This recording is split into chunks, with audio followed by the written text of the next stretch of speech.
A igreja tem uma história muito bonita e eu agradeço a Deus porque durante todos esses anos, muitas pessoas, por causa dessa igreja, conheceram Cristo. E a nossa maior ênfase no trabalho batista é falar do amor de Cristo para as pessoas. E eu penso que enquanto os irmãos estiverem aqui, nesse bairro, que é Vila Matias, há muitas pessoas aqui que precisam de Jesus. Amém, irmãos? Muitas pessoas que, se Deus colocou vocês aqui durante esse tempo, então a igreja precisa ser um farol para essa comunidade que está aqui. É um privilégio ter um espaço como esse e também ser esperança para essa comunidade, para esse bairro. Eu quero convidar os irmãos a estarem abrindo a sua Bíblia no livro de Hebreus, no capítulo 10. Eu queria falar sobre o desafio da esperança. Trabalhando uma fé com raiz.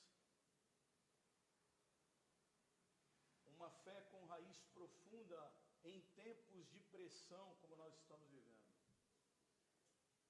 Então, acabou a pilha? Então vamos lá, vamos tocar então. Não tem problema. Ok. Obrigado. Hebreus capítulo 10, verso 35, eu vou ler a partir do verso 35, eu coloquei no programa a partir do verso 36, mas eu vou ler a partir do verso 35, que diz assim: por isso, não abram mão da confiança que vocês têm, ela será ricamente recompensada. Vocês precisam perseverar, de modo que, quando tiverem feito a vontade de Deus, recebam o que Ele prometeu. Pois em breve, muito em breve, aquele que vem virá e não demorará. Mas o meu justo viverá pelo quê? Pela fé. E se retroceder, não me agradarei nele. Nós, porém, não somos dos que retrocedem e são destruídos, mas dos que creem e são salvos. Senhor, obrigado por esse tempo tão precioso que é compartilhar a Tua palavra com a Tua igreja, Senhor. Usa a minha vida apenas como um instrumento Teu. Que os corações, ouvidos, estejam atentos àquilo que o Teu Santo Espírito tem a nos falar através da Tua palavra, Senhor. Ó Deus, Pai, que o Senhor fortaleça os corações aqui presentes, os desanimados, ou aqueles que estão pensando em desistir da caminhada. Nós oramos no nome de Jesus. Amém. Achei interessante uma matéria que eu li da revista Nature, onde pesquisadores da Universidade de Nottingham, eles descobriram que o crescimento das raízes de uma árvore determina a resistência delas. As árvores com crescimento lento de raízes, elas resistem mais ao vento. Árvores com raízes mais rasas, elas caem nas primeiras chuvas. Raízes profundas, o crescimento subterrâneo, lento, vão influenciar diretamente na resistência das plantas e das árvores às condições climáticas adversas. Ventos fortes, chuvas, secas. E essa realidade, irmãos, essa realidade natural, ela vai ilustrar muito bem, de uma forma clara, uma verdade espiritual. Porque não é de hoje que o ser humano, ele tenta evitar o sofrimento. Em todas as culturas, gerações, existe uma busca quase que instintiva por conforto, por estabilidade, por um caminho sem espinhos, sem obstáculos. Mas nos tempos atuais, esse anseio, esse desejo, ele se intensificou. Então, criou-se uma expectativa de uma vida boa. Uma expectativa de que a vida certa é a vida fácil. E de que o sofrimento é algo que deve ser eliminado a todo custo.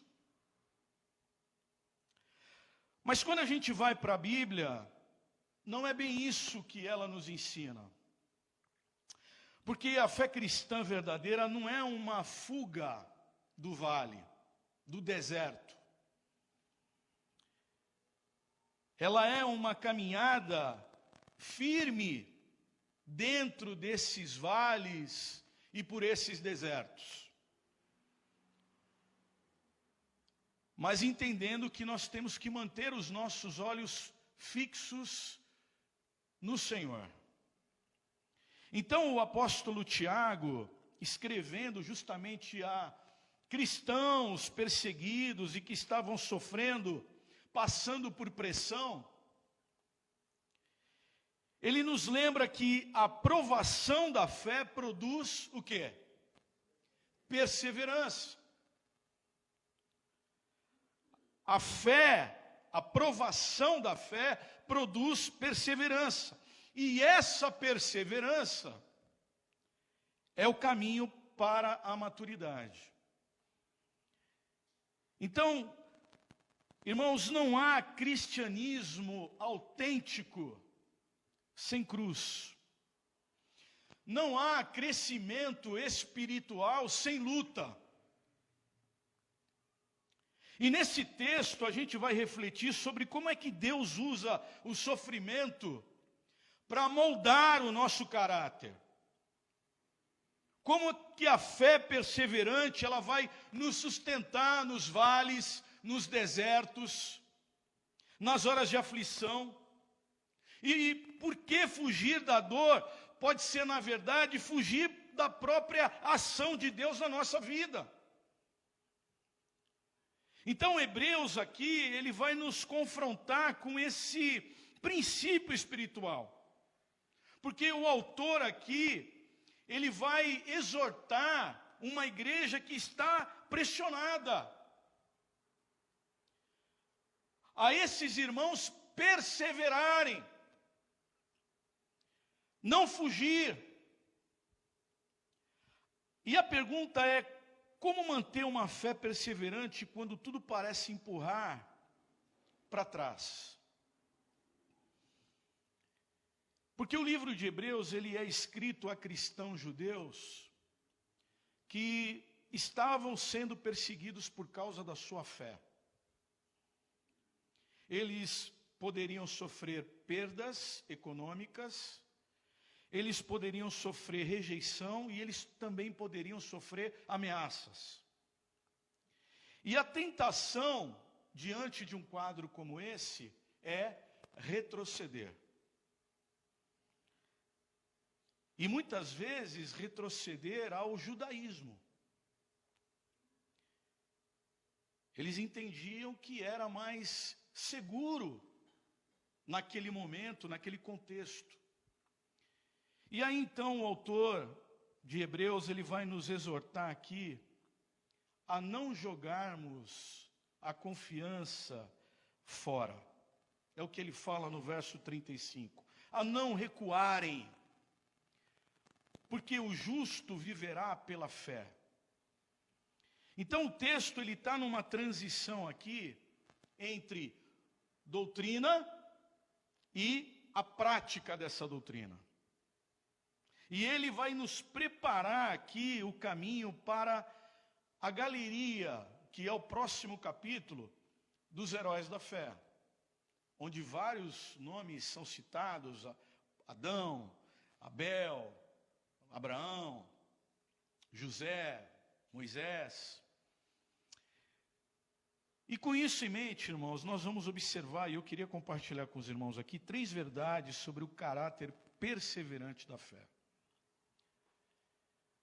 E a primeira lição que esse texto nos traz aqui é que essa fé perseverante, ela vai enfrentar o desânimo com confiança. Porque ele diz no verso 35, não abandoneis, portanto, a confiança, porque ela tem grande o quê? Grande o quê? Recompensa, galardão. E o que é confiança aqui? A gente precisa entender que o que é confiança aqui é essa ousadia de quem se aproxima de Deus sabendo que Ele é fiel. Não é autoconfiança, mas é uma confiança no caráter de Deus. A palavra aqui no original, ela traduz essa confiança como a ideia de quem está carregando aqui essa ousadia, essa coragem e essa liberdade para se aproximar de Deus. Então, no contexto aqui do livro de Hebreus, significa essa coragem, essa ousadia para você chegar na presença de Deus com fé. Mesmo no meio do sofrimento, mesmo no meio da perseguição, mesmo na ausência de respostas visíveis, você se aproxima do Senhor com essa confiança na pessoa dEle. Então não é uma confiança no sentimento, não é uma confiança nos resultados, nem nos méritos próprios, mas uma confiança segura, sabendo que Deus é fiel, sabendo que Deus é soberano, sabendo que Deus é bom, apesar da circunstância. É interessante a gente saber que Deus é bom, mesmo quando tudo ao nosso redor parece estar conspirando contra. É interessante e é importante a gente lembrar que Ele é fiel mesmo quando tudo na nossa vida parece que está desmoronando. Então o cristão perseverante, ele tem essa confiança. Ele tem essa confiança não porque está tudo bem, mas porque Deus continua sendo Deus. Amém? Deus continua sendo Deus. Essa é a confiança que nós temos. Então, essa é a lição que nós precisamos entender. A fé perseverante, ela enfrenta o desânimo com confiança. E por que muitos abandonam essa confiança? Porque as pessoas hoje, elas medem a fé pelos resultados imediatos. Nós vivemos numa geração do tudo para ontem. Nós esperamos que Deus responda para a nossa vida como micro-ondas. O micro-ondas responde no nosso café. É aquela resposta rápida, simples e no nosso tempo. O problema hoje da fé utilitária, quando a fé é baseada em recompensas imediatas. E o problema é que essa fé, ela se torna frágil. Quando o milagre não vem, quando a resposta não vem, quando o desânimo chega. Ela não é uma fé segura. Quando a resposta atrasa, quando o coração desiste. É o risco de crer mais nas bênçãos de Deus do que no próprio Deus. Então não é errado você esperar por respostas, mas é errado você condicionar a sua fé às respostas. O texto, ele diz, ela tem grande galardão, ela tem grande recompensa. E isso nos lembra que Deus honra a perseverança. Mesmo quando os frutos visíveis, eles ainda não surgiram. A Bíblia, ela vai nos mostrar que o galardão prometido por Deus não é apenas material, terreno, mas espiritual, eterno, é profundo. Eu estava falando hoje na igreja, como nós somos materialistas muitas vezes, porque nós condicionamos as bênçãos às coisas dessa vida, às coisas materiais. Quem é abençoado muitas vezes é aquela pessoa que conquistou determinada coisa. E às vezes você tem um irmãozinho, uma irmãzinha, que vem de ônibus para a igreja, mas ela está ali falando de Jesus para aquele jovem que está completamente longe de Deus, que já está partindo para uma vida completamente errada, e ela começa a orar por ele, e esse jovem se converte, e ele é acolhido pela igreja. E aí passam os anos, esse jovem se torna um pastor ou um missionário. Essa mulher não é uma bênção, irmãos? Ela não é uma mulher abençoada? Ela é uma mulher muito abençoada. A Bíblia nos mostra aqui que esse galardão prometido por Deus, ele é espiritual, ele é eterno, ele é profundo. A minha pergunta de confrontação, eu uso muitas perguntas de confrontação nas minhas mensagens. E aqui nesse ponto, nessa verdade, eu queria deixar uma pergunta de confrontação. Eu tenho encarado as dificuldades como parte normal da vida cristã, ou eu fico surpreso e murmurando quando elas chegam? É uma pergunta para nós. E ela serve como confrontação. Eu tenho encarado as dificuldades como parte normal da vida cristã? Ou eu fico surpreso e murmurando quando elas chegam? A segunda verdade, irmãos, que eu quero apresentar para vocês, no verso 36 e 37, ele fala: com efeito, tendes necessidade de perseverança, para que, havendo feito a vontade de Deus, alcanceis a promessa. É interessante que essa fé, apresentada aqui pelo autor, essa fé perseverante, ela cresce através da paciência. Não é passividade. A palavra aqui, perseverança, ela dá uma ideia para nós aqui de uma resistência ativa. Ou seja, perseverar é você continuar servindo a Deus, mesmo quando as coisas estão conspirando contra. Eu gosto muito daquele texto de Abacuque, lá no capítulo 3, quando ele diz: ainda que a figueira o quê? Não floresça. Ainda que nos corrais não haja gado, ainda que falte o produto da oliveira.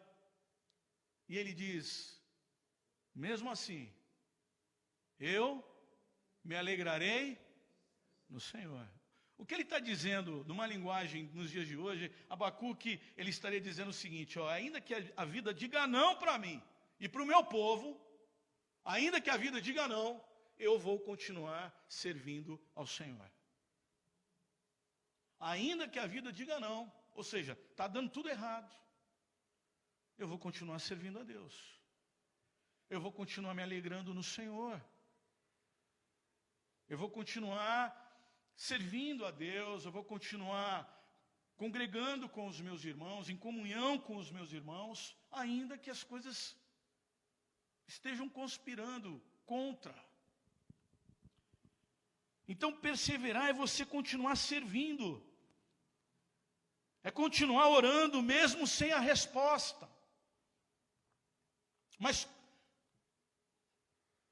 entendendo aquela passagem que Paulo fala aos Filipenses, que é um dos textos que eu mais amo na Bíblia, capítulo 4, quando ele diz assim: e a paz de Deus, que excede todo entendimento, guardará os vossos corações e as vossas mentes em Cristo Jesus. Olha que promessa linda. Ele não está dizendo que você vai orar e as coisas vão acontecer. Mas ele faz uma promessa ali maravilhosa.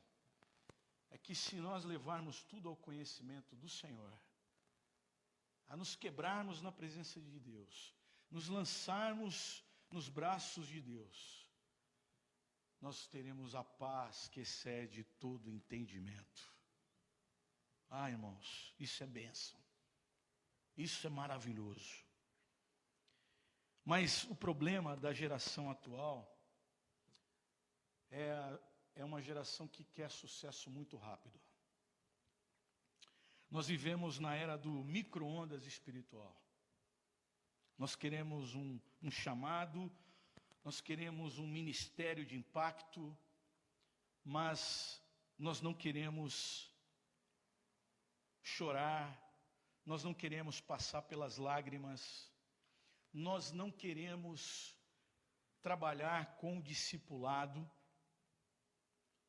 porque discipulado leva tempo.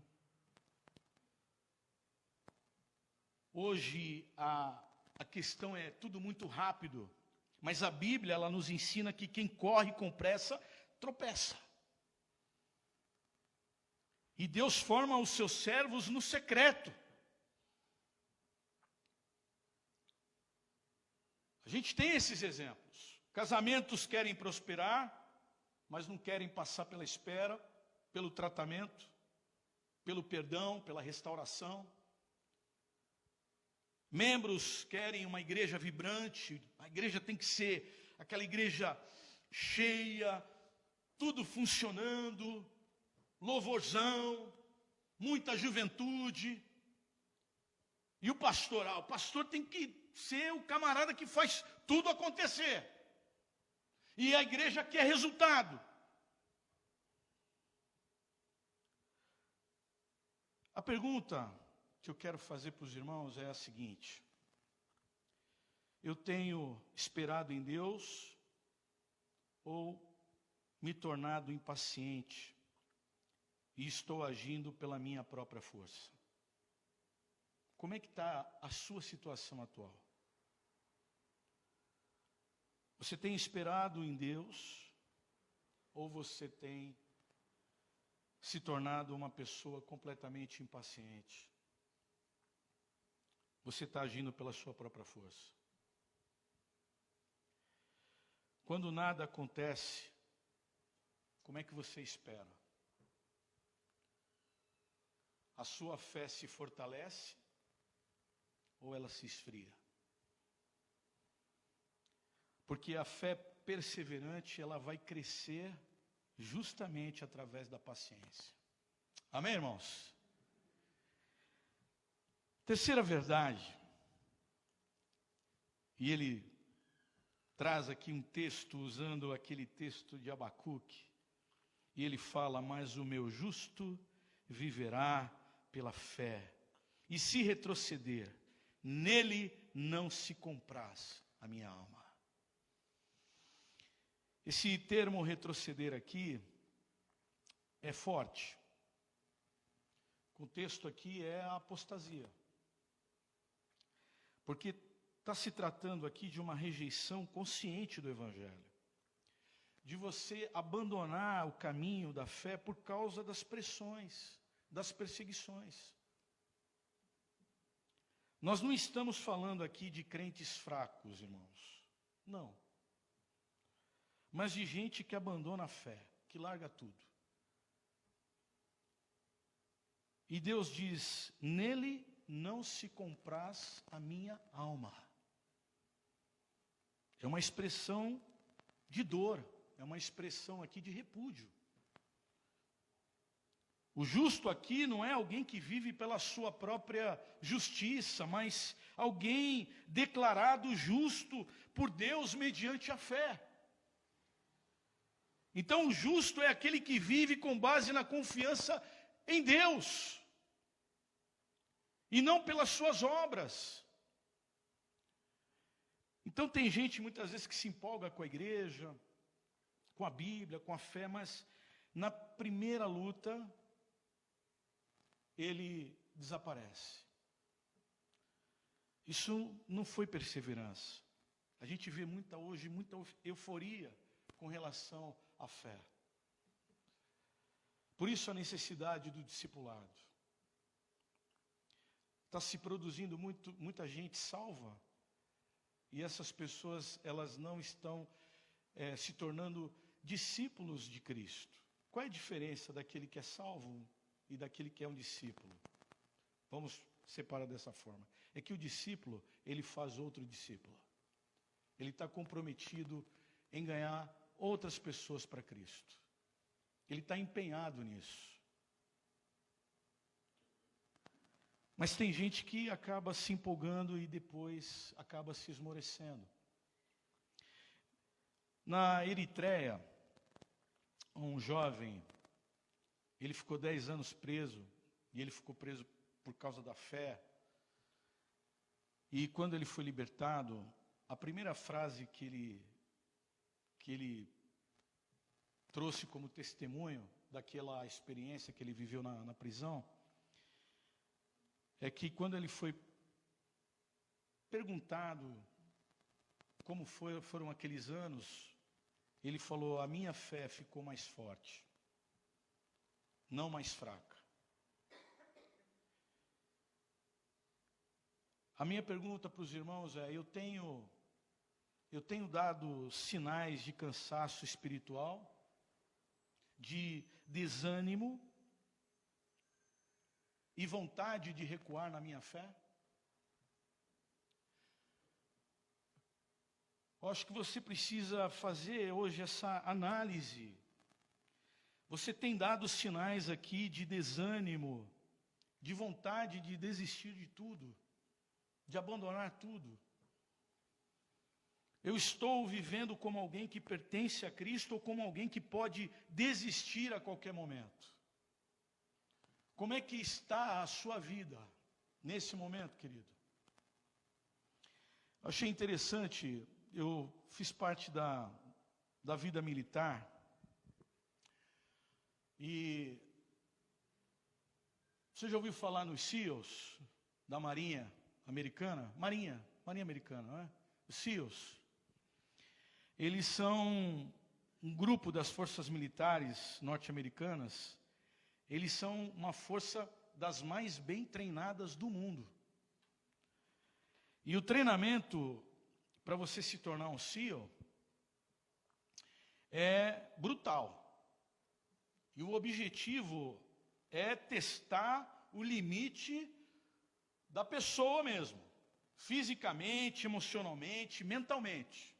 Testar até o limite. E o que é interessante é o que mantém esse pessoal firme. Porque não é o mais forte que vai se tornar um SEAL. A gente pensa que é aquela pessoa bem preparada, né, com muito músculo. Não. Quem vai se tornar um soldado assim é aquele que não desiste. É aquele que não vai desistir, que vai aguentar até o final. Mesmo quando está com dor, mesmo quando está cansado, está desanimado, eles dizem assim: olha, vocês podem tirar o meu conforto, vocês podem tirar a minha energia, podem tirar o meu sono. Só para vocês terem uma ideia, eles dormem basicamente assim por dia, acho que é menos de 30 minutos, é uma coisa assim. É para testar mesmo a pessoa em tudo. E a pessoa diz assim: olha, mesmo que vocês façam tudo isso comigo, eu vou continuar. Minha decisão é continuar.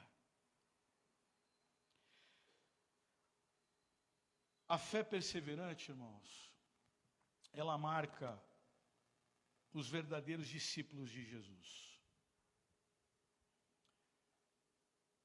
Porque aquele que segue ao Senhor, ele não foge das lutas. Ele não busca atalhos para a sua vida. Ele caminha com Jesus até o fim. Amém? Eu vou falar uma coisa para os irmãos aqui. Olha, gente, muitos acham que naquele dia, quando nós estaremos diante do Senhor, nós vamos estar como aqueles campeões fortes. Tem uma cena que eu gosto muito daquela corredora, acho que foi na Olimpíada de Los Angeles. Lembra? Ela era uma maratonista, foi na última prova, no encerramento já das Olimpíadas, e por causa do calor, nessa época lá, muito quente, ela estava já para cruzar a linha de chegada e ela estava completamente desidratada. Ela não conseguia correr. E aí os fiscais, você olha a cena, eles tentam tirar ela. Mas ela queria chegar até o fim. A luta dela era chegar, cruzar a linha de chegada. E eu fico pensando nessa cena, e eu olho para nós. Porque vai ser assim. Como aqueles soldados que chegam depois da guerra, como é que eles chegam? Eles chegam um sem o braço, outro chega com a faixa no rosto, outro chega com a perna engessada, o braço engessado, mas nós vamos chegar. Amém? A gente vai chegar. É isso que é importante.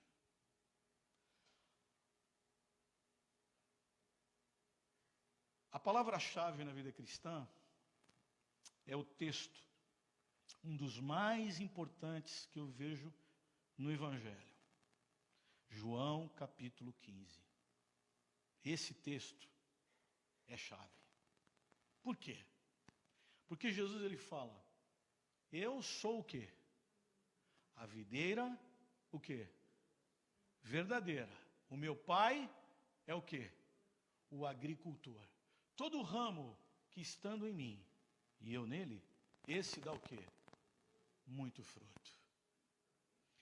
Se você analisar esse texto, você vai ver que aparece 10 vezes o verbo permanecer. A palavra-chave no Evangelho é permanecer. A gente tem que permanecer. Porque nós estamos vivendo hoje numa cultura em que as pessoas estão com muita pressa e querendo resultados muito rápidos. E isso sorrateiramente entrou no nosso meio. E a gente sabe que não é assim. Que a coisa demora, mas é de Deus. E vai demorar, é com muita lágrima, é com muito choro, mas é do Senhor, é bênção de Deus. Nós estamos vivendo hoje uma juventude que desiste das coisas com muita facilidade. Você jovem que está aqui, eu quero dizer uma coisa para vocês: não desista. Não desista. Por causa da pressão lá na universidade, dos colegas, dos amigos. Continue. Permaneça em Cristo. Porque a pressão realmente daqui para frente ela vai ser muito forte. Muito forte. Mas a minha palavra para você é: permaneça. Permaneça. E eu quero encerrar essa palavra dizendo: o que nos mantém firmes? Se hoje a sua fé está fraca, clame ao Senhor. Clame por graça. Se você está cansado, olhe para a promessa. Se você pensa em desistir, lembre-se de uma coisa: Cristo, Ele não desistiu de você. Amém? Ele não desistiu de você. E eu queria usar esse tempo aqui para a gente estar orando. Para você, nesse momento, clamar ao Senhor. Deus trouxe você aqui hoje. E você precisa ser confrontado com essa verdade da palavra de Deus. Você que já pensou em desistir várias vezes. Você que está desanimado.